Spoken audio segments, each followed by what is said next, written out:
Ciao Domen, allora innanzitutto, mentre fredda come valuteresti la partita contro la Roma, insomma? Salve. Sì, niente, penso era una trasferta dove poca opinione pubblica pensava che facciamo una buona prestazione, che prendiamo qualche punto. Penso che siamo partiti avvantaggiati da quel punto, quindi eravamo liberi mentalmente. Noi sapevamo e l'abbiamo preparata, che andiamo a fare una grande gara. Peccato per gli errori che abbiamo fatto negli ultimi 15 minuti, quegli errori gravi che ci hanno costato la vittoria, però penso che abbiamo fatto una prestazione dal quale dobbiamo imparare tante cose, prendere le cose buone, migliorarle, prendere quelle negative e migliorarle 2 volte di più, e cercare di essere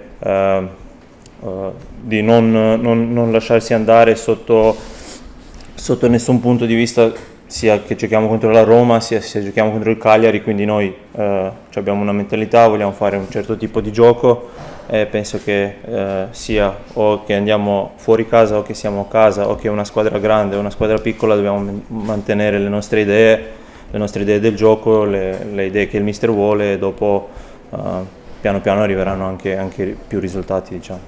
Poi ti chiedo qual è lo stato d'animo, diciamo, in spogliatoio e come vi state approcciando la partita contro il Verona, che tra l'altro sarà un derby, quindi... Sì.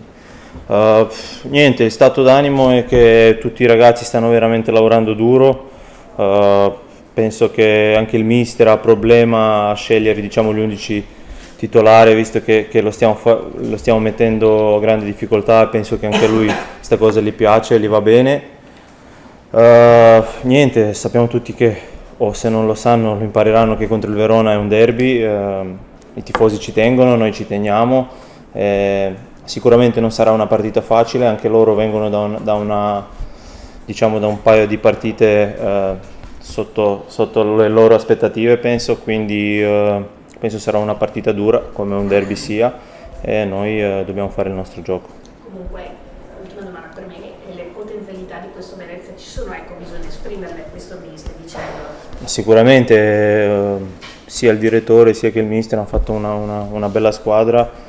Io adesso un po' di tempo non c'ero, quindi quando sono entrato ho trovato un gruppo sereno, ragazzi bravi, ragazzi che anche l'anno prossimo vogliono giocare la Serie A, anche io, quindi sicuramente ci stiamo impegnando veramente tanto. Poi forse i risultati ancora non ci hanno dato i frutti che noi meritiamo, però penso che se continuiamo così arrivano anche quelli, e dopo sarà molto più facile anche lavorare e tutto.